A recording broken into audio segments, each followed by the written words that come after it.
السلام عليكم ورحمة الله وبركاته. وعليكم السلام ورحمة الله وبركاته.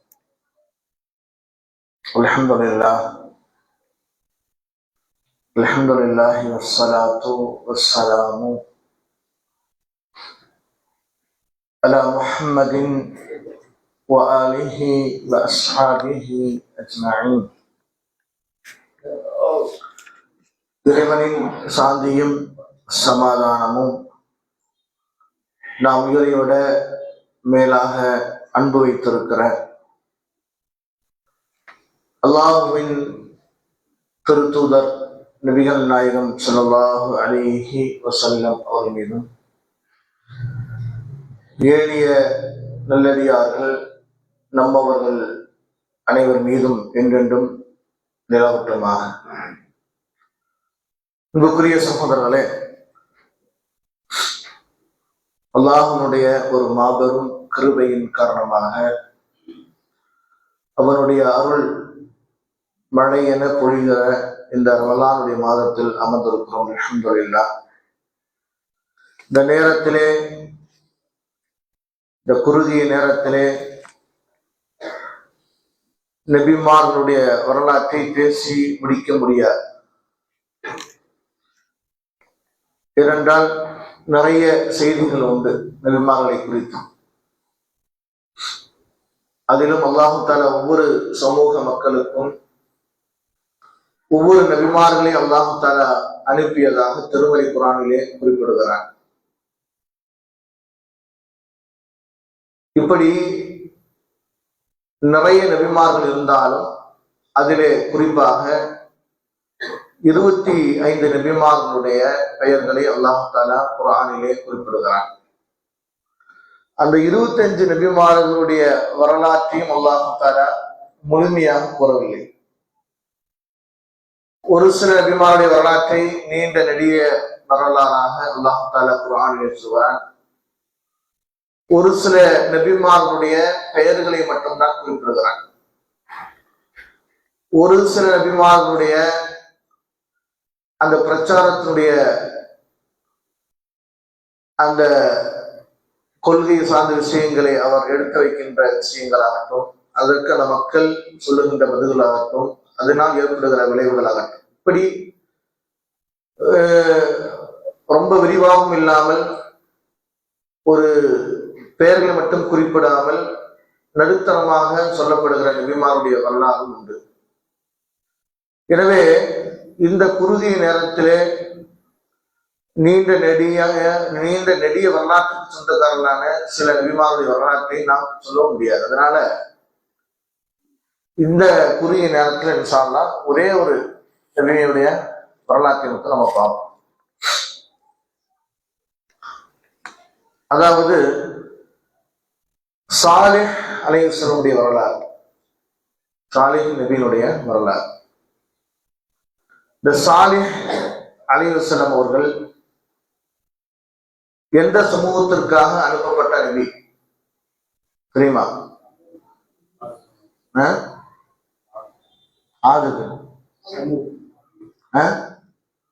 சமூக சமுதாயத்திற்காக அனுப்பப்பட்ட நபி. இந்த சாலிம் என்கிற பெயர் குர்ஆனிலே கிட்டத்தட்ட 9 இடங்களில் வருகிறது. எத்தனை இடத்துல வருது? 9. இந்த சமூதுங்கிற பேரு 24 இடங்களில் குர்ஆனில் கூறப்பட்டிருக்கிறது. 24 இடத்துல சொல்லப்பட்டிருக்கு. இவங்க எங்க இருந்தாங்க? இந்த சமூது கூட்டம் எங்க இருந்தாங்க அப்படின்னு சொன்னா, இன்னைக்கு மதீனாவிலிருந்து 400 மீட்டர் தொலைவில் உள்ள மதாயினு சாலிஹ்ங்கிற இடத்துல தான் இங்க இருந்தாங்க. மதீனாவிலிருந்து 400 கிலோமீட்டர் இருக்கக்கூடிய ஒரு இடம் மதாயினு சாலிஹின். அந்த காலத்துல ஹிஜ்ருன்னு சொல்லப்படும். அந்த காலத்துல அந்த இடத்துல ஹிஜ்ருன்னு சொல்லப்படும்.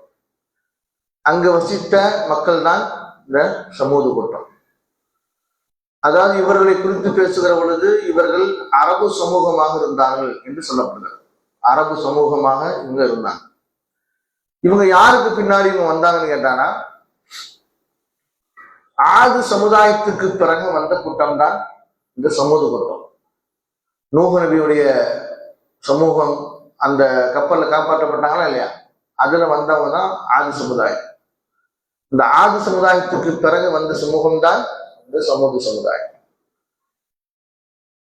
இந்த சமூக சமுதாயத்தை குறித்து அல்லாஹ் தஆலா சொல்லுகிற பொழுது, வதுக்குரு இது ஜஅலக்கும் ஹுலஃபாஹ மின் பஅதி ஆதி, ஆதுடைய சமூகத்திற்கு பிறகு வந்தவர்கள் தான் யாரு, நீங்கிறான் அல்லாஹ் தஆலா. அப்ப ஆது சமுதாயத்துக்கு பிறகு வந்த சமூகம் தான் இந்த சமூக சமுதாயம். இந்த சமுதாயத்தை குறித்து அல்லாஹ் தஆலா பல்வேறு இடங்களை குறிப்பிடுறான். இந்த சமுதாயம் வாழ்ந்த இடத்துக்கு அல்லாஹ் தஆலா சொல்லுகிற பொழுது, அந்த மக்கள் எப்படிப்பட்ட நிலையில் வாழ்ந்தார்கள் என்று சொல்லுகிற பொழுது அல்லாஹ் தஆலா குர்ஆனில் சொல்கிறான், ஆதுடைய கூட்டத்துக்கு பிறகு அந்த பூமியை நீங்கள் வசிக்கின்ற இடங்களாக நாம் மாற்றினோம் என்று சொல்றாங்க. ஆதுடைய கூட்டத்துக்கு பிறகு நீங்கள் வசிக்கின்ற ஒரு இடமாக நாம் பூமியை மாற்றினோம்.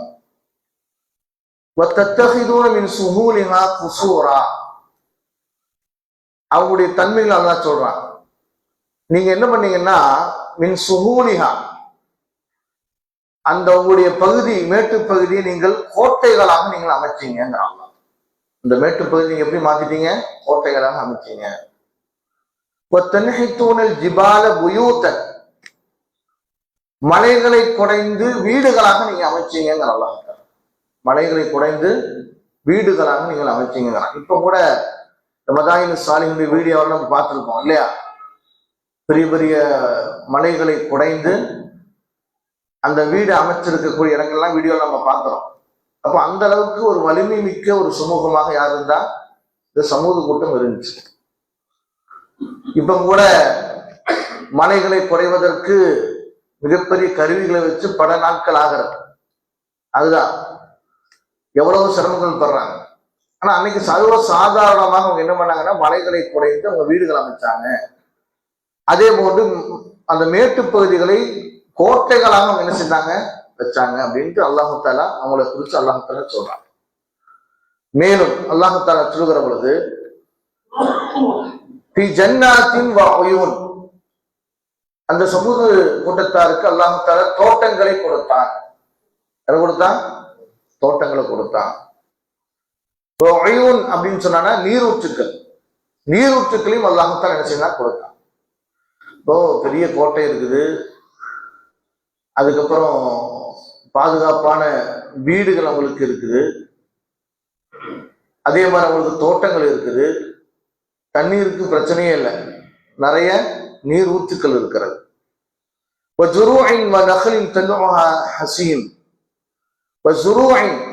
விவசாயங்கள் இருந்துச்சு அவங்களுக்கு. என்ன இருந்துச்சு, விவசாயம். பேரிச்சம்பழ தோட்டங்களும் இருந்துச்சு. இதை விட என்ன வேணும் ஒரு ஆளுக்கு? வீடு இருக்குது, கோட்டை இருக்குது, வேற தண்ணி குடிக்கிறதுக்கு தண்ணி பிரச்சனையும் இல்லை, தோட்டம் இருக்கு, விவசாயம் நிலம் இருக்கு இல்லையா. விவசாயம் இருந்தாலே என்ன செய்ய வேண்டாம், பிரச்சனையே இருக்காது இல்லையா, அப்படிதானே. அப்ப அந்த அளவுக்கு இதெல்லாம் போக என்னதான் இருந்தாலும் மனுஷனுக்கு என்ன வேணும் கேட்டானா, ஒரு நிம்மதியான வாழ்க்கை வேணும். என்னதான் பெரிய வீடு கட்டி இருந்தாலும், என்னதான் பெரிய வாகனம் வச்சிருந்தாலும், எல்லாம் இருக்குது, பணம் இருக்கு, இடம் இருக்கு, வசதி இருக்கு, எல்லாம் இருக்கு. ஆனா மனைவி சரியில்லைன்னா அது ஒரு நிம்மதியான வாழ்க்கையா? அல்லது பிள்ளைங்க சரியில்லைன்னா அது நிம்மதியான வாழ்க்கையா? அல்லது அச்சுறுத்தல் வருது ஒரு மனுஷனுக்கு, அது ஒரு நிம்மதியான வாழ்க்கையா வாழ முடியுமா? ஆனா இவங்களை பத்தி அல்லாஹ் சொல்லும் போது ஆமீனிங்கிறான். நிம்மதியா வாழ்க்கையும் அவங்களுக்கு கொடுத்தாங்க. நிம்மதியான இத்தனையும் கொடுத்துட்டு அந்த மக்கள் என்ன செய்தாங்க, அல்லாஹ்வுக்கு மாறு செஞ்சாங்க. அல்லாஹ்வுக்கு மாறு செஞ்சாங்க. அல்லாஹ்வுக்கு மாறு செஞ்சாங்கன்னா முதல்ல அவங்க ஷிர்க் பண்ணாங்க. அவங்க அல்லாஹ்வுக்கு என்ன பண்ணாங்க, இணை வைப்பு பண்ணாங்க. அது போக அல்லாஹ் கொடுத்த அந்த நியாமத்துக்களுக்கு அவங்க என்ன செய்யறாங்க, நன்றி செலுத்துறாங்க. புரியுது உங்களுக்கு? பொதுவாகவே இது அல்லாஹ் தஆலா இந்த வரலாறு நமக்கு சொல்லித் தரது எதுன்னு கேட்டானா, அல்லாஹ் கொடுத்த நியாமத்துக்களை நம்ம என்ன செய்யணும், நினைச்சு பார்க்கணும்.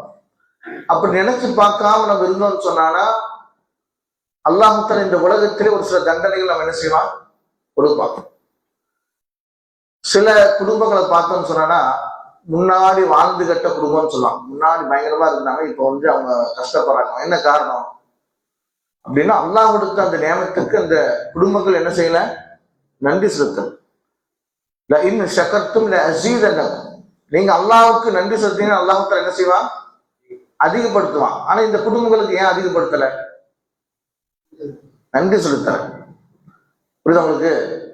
அப்போ இந்த மாதிரி இந்த மக்கள் என்ன பண்ணாங்க கேட்டானா, அந்த மக்கள் அல்லாஹ் கொடுத்த அந்த அருள்குறைகளுக்கு அவங்க நன்றி செலுத்தாம இருந்தாங்க. அல்லாஹ் கொடுத்த நியமத்துக்களுக்கு நன்றி செலுத்தாம இருந்தாங்க. அந்த சமயத்துல அல்லாஹ் தஆலா என்ன சொல்றான் அப்படின்னு கேட்டானா, இலா சமூத அஹாஹும் சாலிஹா, இப்படிப்பட்ட சமூகத்தை திருத்துவதற்காக அல்லாஹ் தஆலா அந்த சமூக கூட்டத்திலிருந்தே ஒரு நபியை அல்லாஹ் தஆலா அனுப்புறான். அவர் பேர் என்னது, சாலிஹ் நபி. قال يا قوم اعبدوا الله ما لكم من اله غيره. அல்லாஹ்வுடைய தூதர் சாலிஹ் அலைஹிஸ்ஸலாம் அவர்கள் சொன்னார்கள், யா கௌமி, என் சமுதாயமே, உஅ்புதுல்லாஹ மா லக்கும் மின் இலாஹின் கைருஹு, அல்லாஹ்வை மட்டுமே நீங்க வணங்குங்க.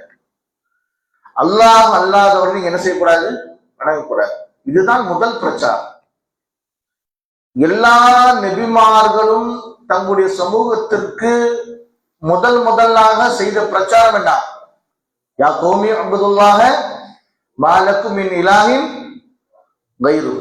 இதைத்தான் செய்யணும். இது இல்லைன்னா எதுவும் இருந்து பிரயோஜனம் இல்லை. இந்த தௌஹீத் இல்லாட்டினா என்ன பண்ணி என்ன செய்யல, பிரயோஜனம் கிடையாது.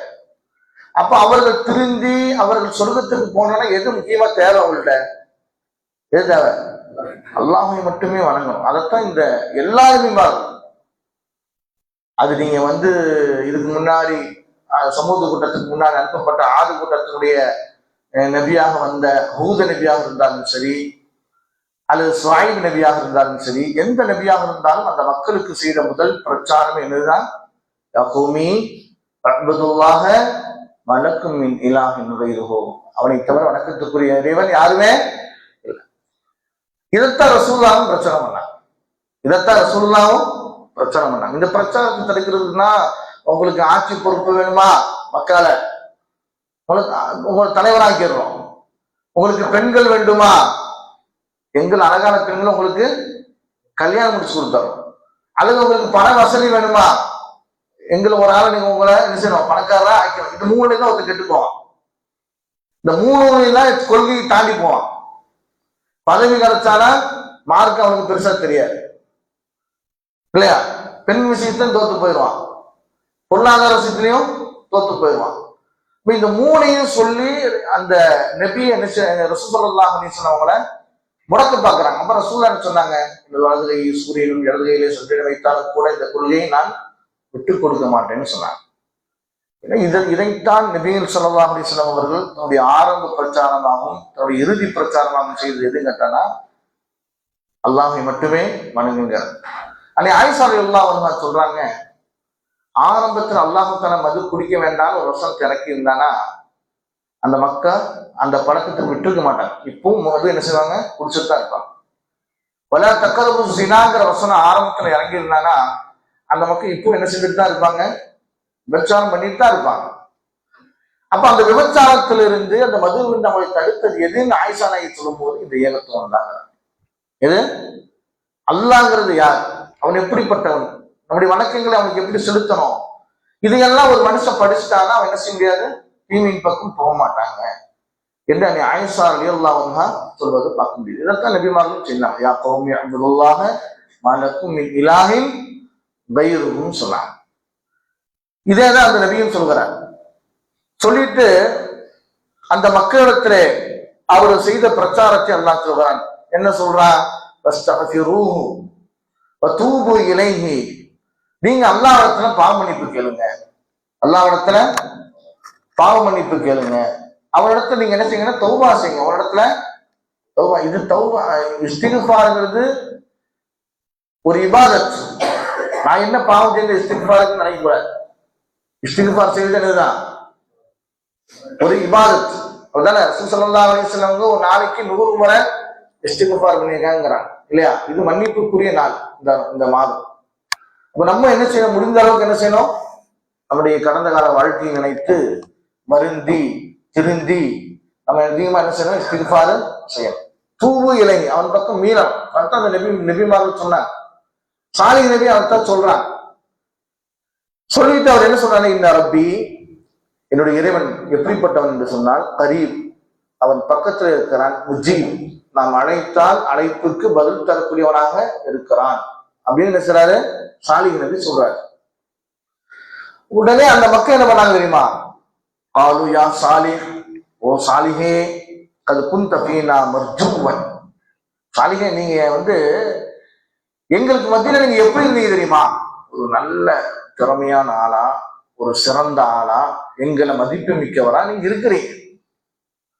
ஒரு பிரச்சாரத்தை எப்படிலாம் தடுக்கிறான் பாரு. என்னப்பா நீயா அப்படி பேசுன, உன்னை என்னமோ நினைச்சாங்க, உனக்கு தங்கமான பையன் நல்லா நினைச்சாங்க போது அவன் என்ன செய்வான்? கொஞ்சம் மன ரீதியா என்ன செய்வான்? இல்லைங்க அது நான் இப்படி அப்படிங்குவான். அந்த மாதிரி அவர்கிட்ட இந்த சாலிஹ் சமுதாயம் சொல்லுது, சாலிஹே, எங்களை நீங்க சிறந்தவரா இருந்தீங்க, எங்களை மதிப்பு மிக்கிறா இருந்தீங்க. என்ன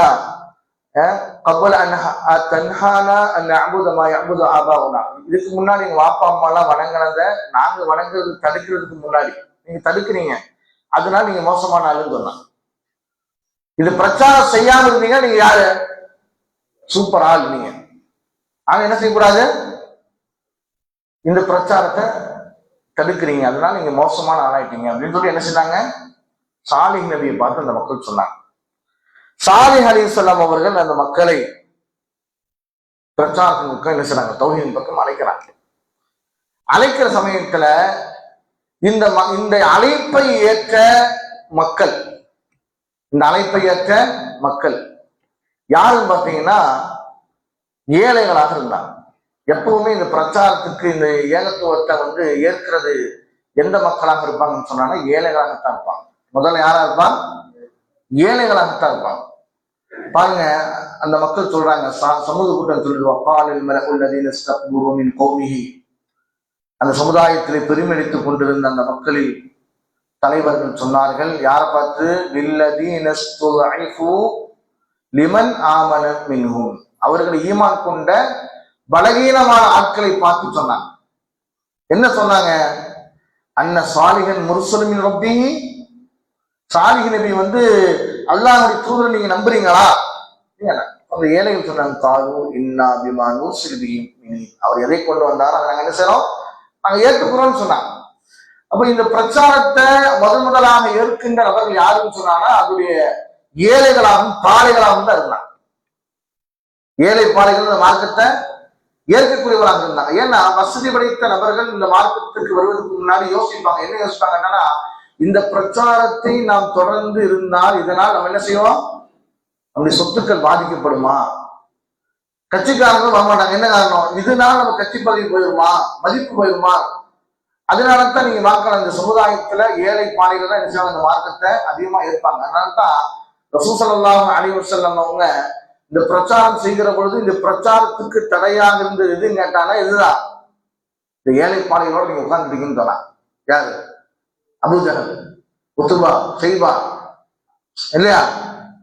அப்பதான் ஒரு என்ன செய்யறாங்க? ரசூலுல்லாஹோட பேசும்போதுதான் எல்லாரும் ஒதுங்கி நின்ட்டாங்க. மஸ்ஜித் நபவிக்கு அந்த சைடு நின்ட்டாங்க. இங்க பேச்சுவார்த்தை நடந்துட்டு குறைஷிகள் பேசுறாங்க, என்ன முகமது, நீங்க அந்த ஏழைகளோட உட்கார்ந்துட்டு இருக்கிறீங்க, அவங்களோட தோளுக்கு தோளா நின்று இருக்கிறீங்க அப்படின்னு நினைச்சாங்க சொல்றாங்க. அந்த சமயத்துல யாரு வர்றா? கண்ணு தெரியாது அவர் வர்ற உம்மி மக்தூம். அவருக்கு தெரியாது இந்த மாதிரி ஒரு சம்பவம் நடக்குது. அங்க என்ன செய்றாரு? சலாம் சொல்றாரு.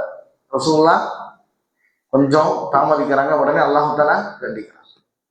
இப்ப என்னன்னு பாத்தீங்கன்னா, இந்த ஏழைகளும் பாலைகளும் அந்த மார்க்கத்தை ஏற்றார்கள். அந்த ஏற்கிற அந்த பாலைகளை திசை திருப்புவதற்காக வேண்டி அதில் இருக்கக்கூடிய அரசியல் தலைவர்கள் முன் வந்தாங்க இல்லையா? அப்ப எப்படி அல்லாஹ் தஆலா அந்த ஏழை பாலைகள்ல இருந்து ஒரு நபியை எடுக்கல? இதான் கவனிக்க வேண்டிய விஷயம். யார் நபியா அல்லாஹால எடுக்கிறாங்கன்னா சமூக கூட்டத்தை சார்ந்த அந்த குலத்தை சார்ந்த ஒரு நபியை தான் அல்லாஹால அனுப்புறான். புரியுதா உங்களுக்கு? இதுல என்ன விஷயம் அப்படின்னா, குறைசி குலம் என்பது அந்த குலத்துல சிறந்தது. குறைசிகள் சொந்தம். அதுல இருந்து ஒரு நபி அனுப்புறான். யார? முகமது நபி. அந்த நபி தான் என்ன செய்யறாரு? யாரும் யாரை விட சிறந்தவர் இல்லைங்கிறாரு. இதுதான் பிரச்சாரத்தின் முக்கியமான விஷயம். விடுதலை சிறுத்தை கட்சியினுடைய தலைவர் திருமாவளவன் ஒரு நல்ல ஒரு அரசியல்வாதி.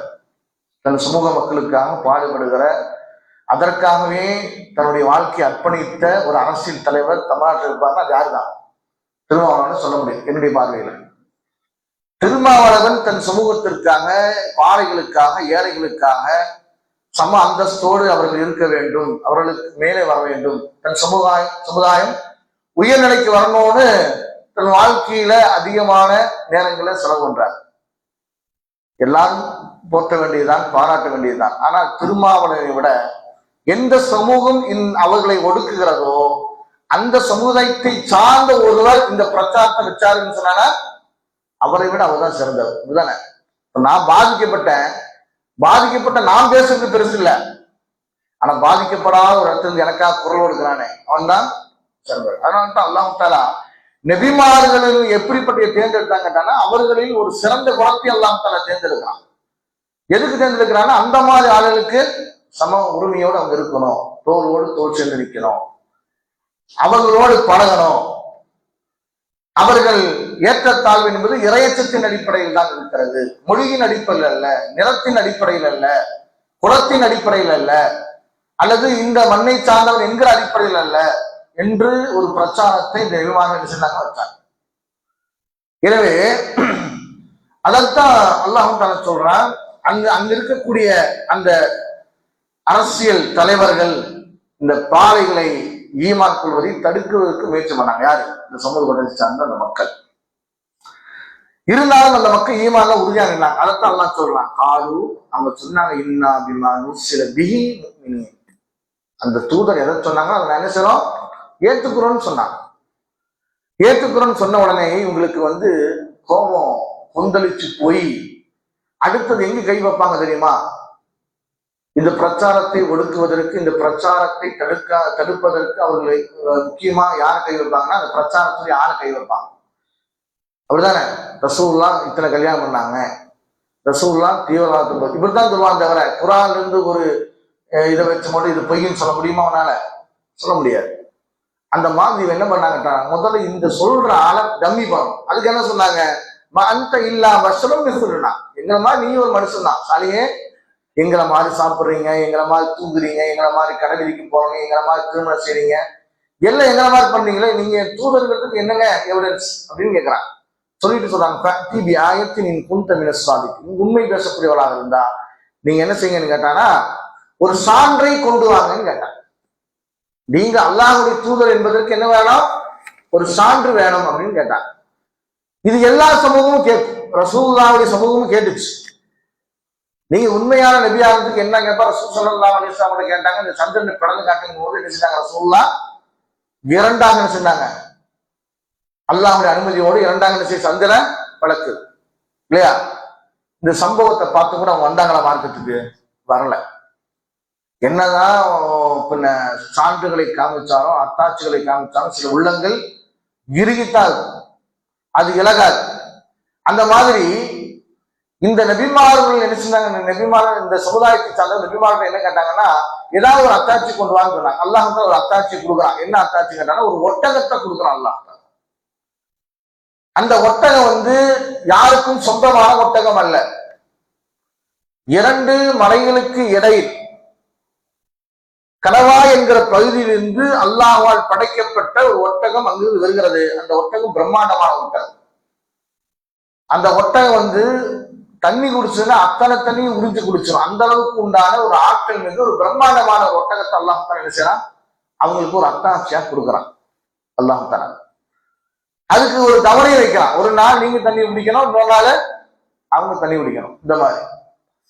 அது மட்டுமல்ல, அல்லாஹ் தஆலா சொல்றான், வலா தமுஸ்ஸூஹா பிஸூஇன், அந்த கெட்ட விஷயத்திற்காக வேண்டி அல்லது மோசமான நடவடிக்கையின் மோசமான செயலின் மூலமாக அந்த ஒட்டகத்தை நீங்க என்ன செய்யக்கூடாது, தூண்டக்கூடாது, அதை டச் பண்ணக்கூடாதுன்னு சொல்றான் அல்லாஹ் தஆலா. எதையும் பண்ணாதீங்க, அது வாட்டுக்கு மேயும், அது அல்லாஹ்வுடைய ஒட்டகம், யாருக்கும் சொந்தமான ஒட்டகம் கிடையாது. இது எல்லாமே அல்லாஹ் ஒட்டகம் தான், இருந்தாலும் இது பிரத்யேகமான ஒட்டகம். அதனாலதான் நாக்கத்துள்ளாங்கிற அல்லாஹ் தஆலா. இது என்னென்ன ஒட்டகம்னு சொல்லி ஒரு உரிமையாளர் கொண்டாடலாம். ஆனா இந்த ஒட்டகத்தை யாரும் என்ன செய்ய முடியாது, கொண்டாட முடியாது. அது வாட்டுக்கு மேயும், அது பாட்டுக்கு விட்டுருங்க அப்படிங்கிறான் அல்லாஹ். ஆனா அங்க இருக்கக்கூடிய ஒரு நபர் என்ன பண்ணாங்கட்டானா, அந்த மக்களுடைய எல்லாருடைய அனுமதியை வாங்கி அந்த ஒட்டகத்துடைய காலை துண்டித்து அதை கொண்டுட்டார். கொன்னது யாருன்னா ஒரே ஒரு ஆள் தான். கொன்னது யாரு?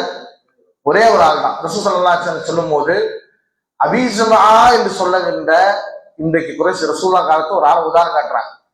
அபீஸமாங்கிற ஒரு ஆள் இருக்காரு. அந்த ஆள் எப்படி குறைசிகளுக்கு மத்தியிலே மிகப்பெரிய அந்தஸ்துள்ளவராக மதிப்பு மிக்கவராக இருக்கிறாரோ அதை போன்று சமூக கூட்டத்தில் இருந்த ஒரு மனிதர் தான் அந்த ஒட்டகத்தை செஞ்சாரு, கொன்றாரு அப்படிங்கிறான். கொன்றாருன்னு சொன்னாங்க. ஒரு ஆள் கொண்டாலும் எல்லாருக்கும் சமூகத்தில் அடிப்படையில் கொண்டதுனால எல்லாருக்கும் அந்த தண்டனை செய்து இருக்கு, கொண்டுட்டாங்க. இந்த பாவியை கொன்னதோட விட்டாங்களா அப்படின்னு சொன்னானா விடலை. அடுத்து என்ன பண்றாங்கன்னு கேட்டானா, அடுத்து சாலிஹ் நபியும் கொல்லணும் பிளான் பண்றாங்க. சாலிஹ் நபியும் கொல்லணும்னு சொல்லி பிளான் பண்றாங்க. அது அல்லாஹ் தஆலா குர்ஆன் வகால ஃபில் மதீனத்தி திஸ்அத்து ரஹபத்தின் யுஃப்ஸிதூன ஃபில் அர்தி வலா யுஸ்லிஹூன் அப்படிங்கிறான். என்ன அர்த்தம் அப்படின்னா, அந்த மதீனாவிலே அந்த ஹிஜ்ர்ல ஒரு 9 பேர் இருந்தாங்க. அவங்க எப்படிப்பட்ட ஆளுன்னு சொல்லும்போது, பூமியில் குழப்பம் செய்யக்கூடியவர்கள், சீர்திருத்தத்தை நாடாதவர்கள். சீர்திருத்தத்தை நாடாதவர்கள். ஏன்னா எல்லா ஊர்லயும் இப்படி இருப்பான். அதுல ஒரு ஏரியாவுக்கு இருப்பான், ஒரு 9 பேர் 10 பேர் இருப்பாங்க. பாத்தீங்களா, பள்ளிவாசல் பக்கமே வரமாட்டார். எல்லா பழக்கமும் அவன் இருக்கும். அந்த மாதிரி அலமியாவில் இருக்கிறான்னு தெரியல, ஜிஎம்எல்ல 9 மேல இருக்கிறான். ஏன்னா அந்த மாதிரி அந்த காலத்துல ஒரு 9 பேர் இருந்தான்னு சொல்றான் அல்லாஹ். 9 பேர் இருந்தாங்க. அவங்க பூமியில குழப்பம் இருந்தாங்க. அந்த 9 பேரும் சொன்னாங்க, தகாசுமு பில்லாஹ், அல்லாஹ் மேல சத்தியம் பண்ணி சொன்னாங்க, இந்த சாலிகை நம்ம என்ன செய்வோம், எல்லாரும் சேர்ந்து என்ன செய்வோம், கொண்டரலான்னு சொல்றாங்க. ஒட்டகத்தை கொண்டாச்சு ஒரு ஆள். அடுத்த யாரு இருக்கா, சாலிஹ் நபி. இவரை கொண்டரலான்னு முடிவு எடுக்கிறாங்க. யார் மேல சத்தியம் பண்றாங்க, அல்லாஹ் மேல சத்தியம் பண்ணி சொல்றாங்க. 9 பேரும் சேர்ந்து கொண்டானா அந்த ஃபேமிலியில யாராவது வந்து கேட்டாங்கன்னா எங்களுக்கு தெரியாதுன்னு சொல்லிடலாம். ஏன்னா அவரு ஒரு அந்த குலத்தை சார்ந்தவர் தானே, அவங்களுக்கு குடும்பம் இருக்குமா இல்லையா, சொல்றாங்களா இல்லையா. ஒன்னு அடிச்சா 10 பேர் இருந்தா என்ன அடிச்சாலும் 10 பேர் இருப்பாங்களா அப்படின்னு சொல்றாங்களா இல்லையா. அந்த மாதிரி சாலிஹ் நபி சமுதாயத்துல ஒரு கூட்டம் இருந்துச்சு. அவருக்குன்னு அந்த சப்போர்ட் பண்ற கூட்டம், மார்க்கெட்டை தெளிவாக்கினா கூட அந்த குடும்பங்கிறதுனால வரக்கூடிய ஆள் இருந்தாங்க. இப்ப ரசூலுல்லாஹ் கொல்லும் போது என்ன பண்ணாங்க, ரசூலுல்லாஹ் குறைசி குலம் கொல்றதுக்கு முன் வரல, 10 இளைஞர்களை தேர்வு செஞ்சு ரசூலுல்லாஹ் வீட்டுக்கு முன்னாடி நிக்க வைக்கிறாங்க. எல்லாருமே ஒவ்வொரு குலத்தை சார்ந்தோம். எல்லாரும் சேர்ந்து கொண்டாங்கன்னா யாரு மேல என்ன செய்யாது, வழி வராது. இப்படிதானே பண்ணாங்க, ரசூலுல்லாஹ்வுடைய வீட்டை சுத்தி நின்னா. அந்த மாதிரி இந்த 9 பேர் சத்தியம் பண்ணி யாரை கொள்ளணும்னு பிளான் பண்றாங்க, சாலிஹ் நபி கொள்ளணும்னு நினைக்கிறாங்க. அது அல்லாஹ் சொல்றாங்க, மக்கரன் அவங்களும் சூழ்ச்சி செய்தாங்க, அல்லாஹும் சூழ்ச்சி செய்தான். அல்லாஹுடைய சூழ்ச்சி அவங்களுக்கு தெரியல, அல்லாஹுடைய சூழ்ச்சிய அவங்களுக்கு தெரியலன்னு அல்லாஹ் தஆலா குர்ஆன்ல சொல்றான். சொல்லிட்டு அவங்க அந்த மக்கள் அடுத்து கேட்கிறாங்க சாலிஹ் நபியை பார்த்து, இந்த மாதிரி வானத்திலிருந்து ஒரு தண்டனையை என்ன செய்யுங்க, நீங்க ஏற்படுத்துங்க அப்படிங்கிற மாதிரி என்ன செய்றாங்க கேட்கிறாங்க. அல்லது ஏதோ உங்களுடைய தண்டனைன்னு சொல்றீங்களா, அதை கொண்டு வாங்கன்னு சொல்றாங்க. நடந்துட்டு இருக்கும்போது இந்த 9 பேர் கொள்றதுக்கு பிளான் பண்றாங்க.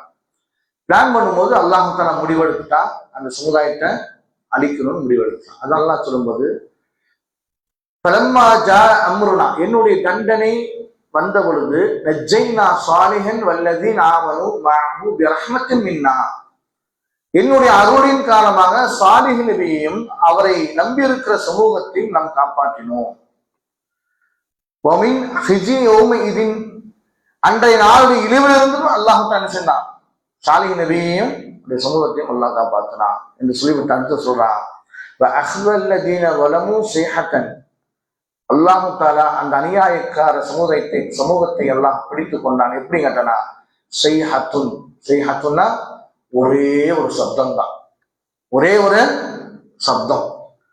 ஒரு சவுண்டுல அவங்க எப்படி ஆயிட்டாங்க, அஸ்பஹு தியாரியும் ஜாசிமி, வீட்டுக்குள்ளேயே மௌத்தா போயிட்டாங்க. பெரிய டைமெல்லாம் தான் இருக்கல. இப்ப ஆறு கூட்டத்துக்கு என்ன செஞ்சான், எப்படி அழைச்ச ஆறு கூட்டத்தை? காற்றின் மூலமாக எத்தனை நாள் வந்துச்சு அந்த காற்று? 7 பகல்களும் 8 இரவுகளும் வந்து அழைச்சான். இவனுக்கு அதுக்கெல்லாம் டைமே இல்லை, ஒரு சங்கு அவ்வளவுதான், அதுலயே எல்லாமே முடிச்சு போயிட்டான். நமக்கு இன்னும் ஒரு சங்கு வரப்போகுது, 2 சங்கு இல்லையா? அந்த ஒரு சங்குல டோட்டல் அவுட் ஆயிரும், அப்படிதானே? அதனால நம்ம என்ன சங்கு உதாரணம் சொல்றாங்கன்னு தெரியல. ஏன்னா அப்ப அந்த மாதிரி அந்த மக்கள் வந்து ஒரே சப்தம் தான். என்னாச்சு, அப்படியே அவங்க வீட்டுக்குள்ளேயே என்ன செஞ்சாங்க, அவர்கள் இறந்து போயிட்டாங்க அப்படின்னு அல்லாஹ் தஆலா குர்ஆன்ல சொல்றான். எனவே அந்த அளவுக்கு அந்த சமூகத்தை சொல்லும்போது அல்லாஹ் நிறைய இடங்களை சொல்றான். என்ன சொல்றாங்கன்னா, அந்த சமுதாயம் அதுக்கு முன்பாக அவர்கள் வசிக்காததை போன்று அவங்க என்ன செஞ்சாங்க, ஆயிட்டாங்க. அந்த சமுதாயத்துடைய அடையாளங்கள் இன்னைக்கும் இருக்கு. அவங்க அழிக்கப்பட்ட அந்த அடையாளங்கள் இன்னைக்கு இருக்கு. நீங்க பாத்தீங்கன்னா ரசூல் ஸல்லல்லாஹு அலைஹி வஸல்லம் தபுக் போர்க்களத்துக்கு போகும்போது அந்த இடத்துக்கு போறாங்க, இந்த ஹிஜ்ருங்கிற இடத்துக்கு போறாங்க. அங்க போய் சஹாபாக்கள் சொல்றாங்க, அல் ஹிஜ்ர், தமிழ் சமுதாயம் வாழ்ந்த அந்த ஹிஜ்ருங்கிற பகுதிகளை போய் நாங்க இறங்கணும். அந்த அங்க இருக்கக்கூடிய கிணற்றில் இருந்து நாங்க என்ன செய்யணும், தண்ணீரை எடுத்தோம். தண்ணீரை எடுத்து மாவு பிசைஞ்சு குடிக்கிறதுக்கு தண்ணி வச்சிருந்தோம், மாவு பிசைஞ்சு அந்த தண்ணியில மாவு பிசைஞ்சு எல்லாம் பண்ணோம். ரசூலுல்லாஹ் பார்த்தாங்க, பார்த்துட்டு சொன்னாங்க, அந்த தண்ணீரை கொட்டி விடுங்கன்னு சொன்னாங்க. அந்த தண்ணியை கீழே ஊற்றிடுங்க. அந்த தண்ணீரில் செய்யப்பட்ட மாவை நீங்க யாருக்கு கொடுக்கணும்னு சொன்னாங்க ரசூலுல்லாஹ்?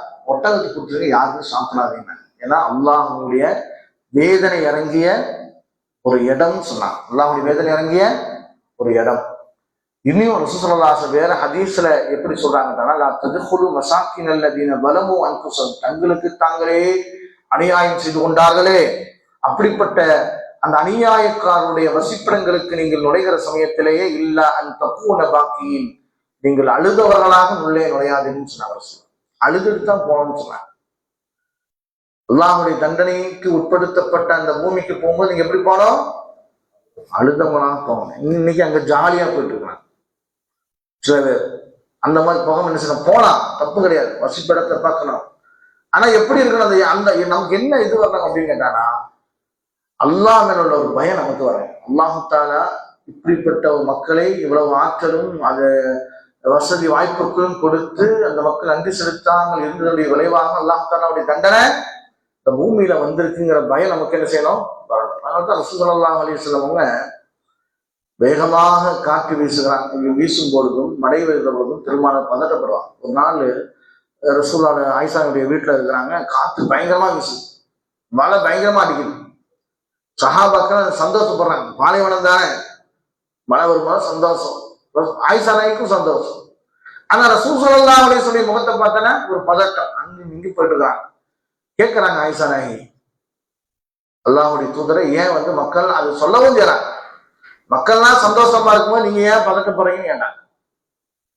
அதுக்கு ரசூலுல்லாஹ் சொன்னது, ஆயிஷா, அல்லாஹ்வுடைய தண்டனை என் சமூகத்திற்கு வந்து விடுமோ என்கிற பயம்தான் ஆயிஷா அப்படின்னா. புரியுது உங்களுக்கு? ரசூலுல்லாஹ் நம்ம மேல எந்த அளவுக்கு ஒரு அன்பும் பாசமும் நேசம் கொண்டிருக்காங்க. இப்படிப்பட்ட ஒரு சூழ்நிலை அன்புக்குரியவர்களே, இது போன்ற வரலாற்று சான்றுகள் நமக்கு என்ன உணர்த்துகிறது என்று சொன்னால், அல்லாஹ் நமக்கு புரிந்திருக்கிற அன்புடைக்கு நாம் என்ன செய்யணும், நன்றி செலுத்தணும். இன்னைக்கு நம்ம உட்கார்ந்துட்டு இருக்காங்க, அது பெரிய அல்லாஹ்வுடைய கிருபை தான். அந்த ரமலான் அதுவும் லாஸ்ட் 10 நாள் உட்கார்ந்துட்டு இருக்கோம். இது இல்லாம எத்தனை பேர் மறந்துருக்காங்க இல்லையா? அப்படி இருக்கிற சூழ்நிலையில் அல்லாஹ் தஆலா இந்த மாசத்தை நமக்கு அடைய செய்ததே பெரும் பாக்கியம். எனவே இப்படிப்பட்ட இந்த மாதம் என்பது நமக்கு கொடுத்த பெரும் அருள்கொடை. எனவே அந்த அருள்கொடைகளை வீணாக்காமல், தேவையில்லாமல் இரவு நேரத்தை கழிக்காமல், அல்லாஹ்வுக்காக வேண்டி நாம் நன்றி செலுத்த இந்த இரவுகளை நாம் பயன்படுத்திக் கொள்ள வேண்டும். எனவே இது போன்ற பிரச்சாரங்கள் வருகிற பொழுது பல்வேறுமான எதிர்ப்புகளும் பிரச்சனைகளும் எல்லாம் வருகிற பொழுதும் கூட அந்த இறை தூதர்கள் எப்படி தன்னுடைய பிரச்சாரத்தை தீரமாக யாருக்கும் பயப்படாமல் எடுத்து சொன்னார்களோ, அதுவும் நமக்கு வாழ்க்கையில மிகப்பெரிய ஒரு படிப்பினை என்பதை நாம் என்ன செய்யணும், எடுத்துக்கொள்ளணும். எனவே இது போன்ற பல நபிமானுடைய வரலாற்றை அல்லாஹ் தஆலா நமக்கு கற்றுத் தருகிறான். குர்ஆனிலே 3 ஒரு பகுதி வரலாறு தான். வரலாற்று பகுதி தான்.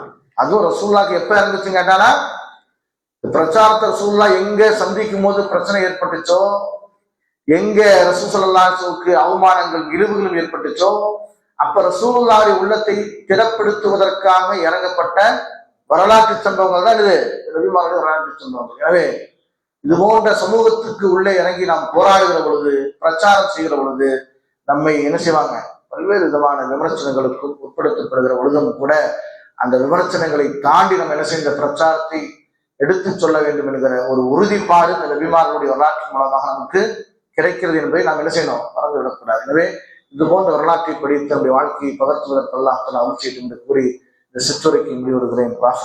அல்ஹம்துலில்லாஹி ரப்பில் ஆலமீன். அஸ்ஸலாமு அலைக்கும் வரஹ்மத்துல்லாஹி வபரகாத்துஹு.